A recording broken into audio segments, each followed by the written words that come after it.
Hi family, today I'm going to show you how to do the double chocolate cupcakes. And this is coming out of the Forks Over Knives cookbook. The first thing we do is take 1 cup of non-dairy milk, and it needs to be unsweetened. So you'll want to do an unsweetened. It can be soy, coconut, almond, it doesn't matter. I happen to have almond milk, and so that's what I put in here. To that goes 1 teaspoon of apple cider vinegar. So I put that in here already and I set that aside. That's going to hang out there. The next thing we do is take 2 ounces of unsweetened chocolate. And what I've done here is I had a chocolate bar unsweetened 4 ounces, and so I took half of that. Put it in the microwave. So I've tempered mine in the microwave. And you can do that by putting your unsweetened chocolate in a microwave-safe bowl. Heat it for 30 seconds the first round, and then 15 seconds. You take it out after 30 seconds, stir it around, put it back in for another 15 seconds, stir it around again, and you keep popping it in, 15 seconds stir, 15 seconds stir until it's finally completely melted. You're going to want to keep giving it a good stir though, because the idea is the warmed chocolate will actually melt the remaining chocolate. So I've got that on the side over there, and the next thing we're going to do is we're going to add our unsweetened applesauce, which will be 1/4. This one was to our 1 cup of unsweetened plant-based milk. We're going to add, we've already put in the teaspoon of apple cider vinegar, so now we're going to add in 2/3 of a cup of a dry sweetener. So I'm going to do a coconut sugar because that's what I have on hand here. You're welcome to use any dry sweetener you want to. You can do coconut sugar, you can do less processed is better. So if you want to do an organic sugar here, that would be okay. Organic is much less processed than the refined white sugar is. So I think that might be a bit more here. Pretty much all of what I've got left. Okay, so I'm going to add that in. That's 2/3 of a dry sweetener.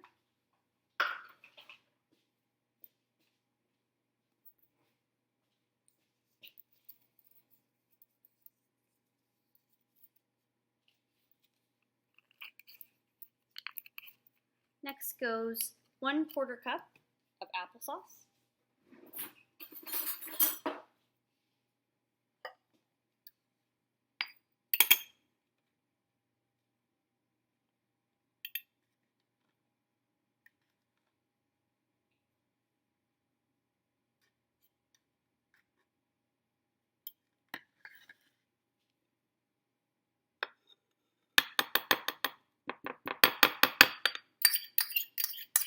Scrape that out there. And then we're going to add our vanilla and then our melted chocolate. So the vanilla is going to be 1 teaspoon pure vanilla extract.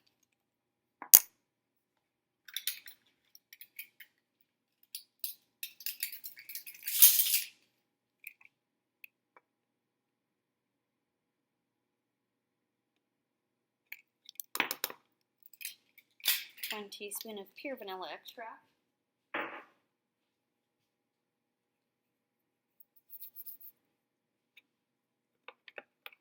And we're going to stir that around.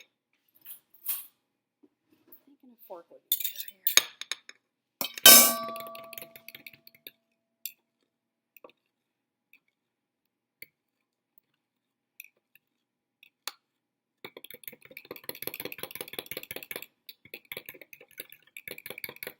And what happens with the apple cider vinegar when you got your apple cider vinegar just sitting in the plant milk, it's actually going to curdle it. So don't be worried if parts of it starts to clump up. That's actually what it's supposed to be doing. So go ahead and add in the next ingredients right into here.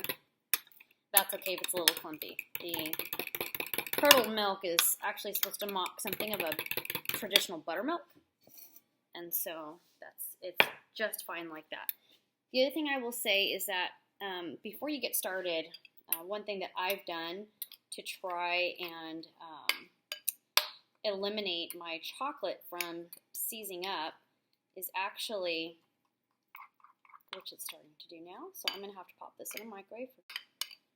Okay, so I went ahead and pre-melted my chocolate. Again, just 15 seconds and stir everything around so it can come back together, get to a nice liquid state. So I'm going to blend this into here. One thing I will say is that if you are pulling your almond milk or your non-dairy milk out of the fridge, make sure that it either has had time to come to room temperature or that you've been able to pop it into the microwave and just to take the chill out. What happens is if you leave it in its chilled state and then you add the melted chocolate into it, your chocolate will seize up. And so you'll have these bits of hardened chocolate just floating around on the top rather than being fully incorporated into being a chocolate sauce, which is really what we want.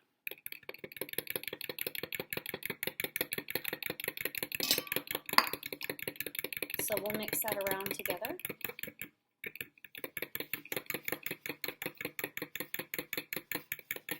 And now we almost kind of have our chocolatey buttercream now. And onto the dry ingredients. So now we're going to add 1 cup of whole wheat pastry flour and a 1/4 cup of cocoa powder.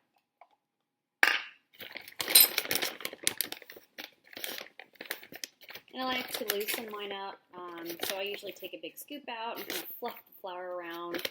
That way it's not completely packed and it's had a chance to loosen up.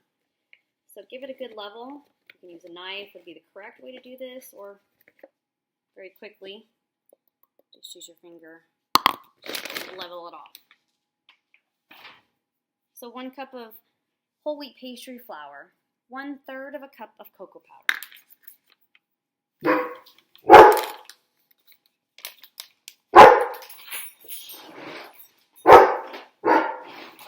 That's Kona. Don't mind Kona in the background. I think he sees kitties. So we're going to add our cocoa powder in, and that's going to be 1/3 of a cup.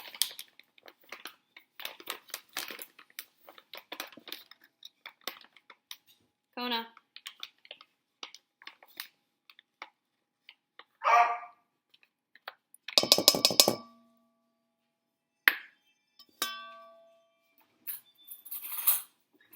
One cup of flour, 1/3 of a cup of cocoa powder, and 3/4 teaspoon of baking soda.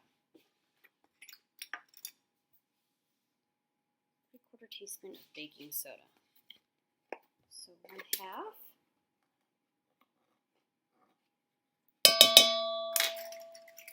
Half and a quarter would equal my 3/4. So 1/2 and 1/4. Not a fan when these things clump up. You don't always want to cooperate.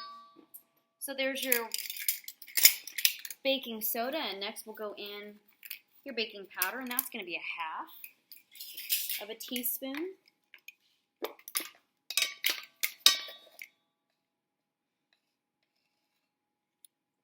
Of baking powder. 1/4 of a teaspoon of salt.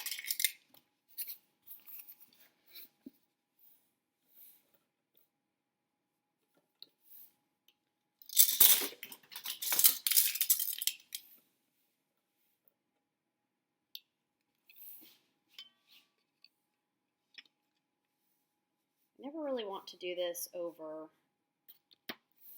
your bowl, just because if you accidentally knock the whole thing over, it doesn't end well.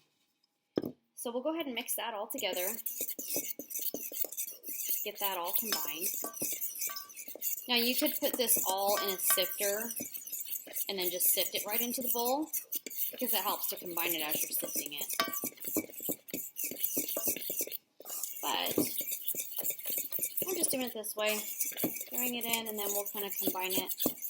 We'll fluff it around with a fork and make sure that everything is fully incorporated. And the reason you want to do this and you don't want to miss the steps is to make sure that it's incorporated evenly. That way, when you take a bite of the cupcakes, you're not taking a bite of a chunk of baking soda or a chunk of baking powder. It's been thoroughly mixed. Okay, so I think that's completely mixed. And from there, we will add in the wet ingredients, and we'll just keep stirring it around.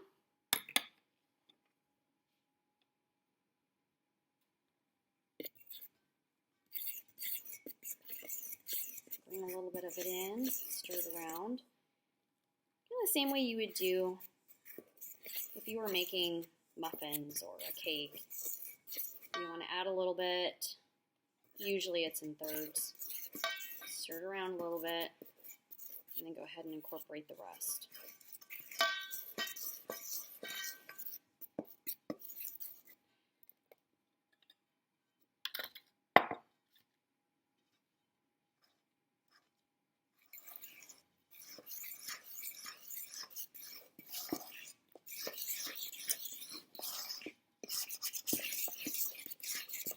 And we're going to make sure that's completely mixed.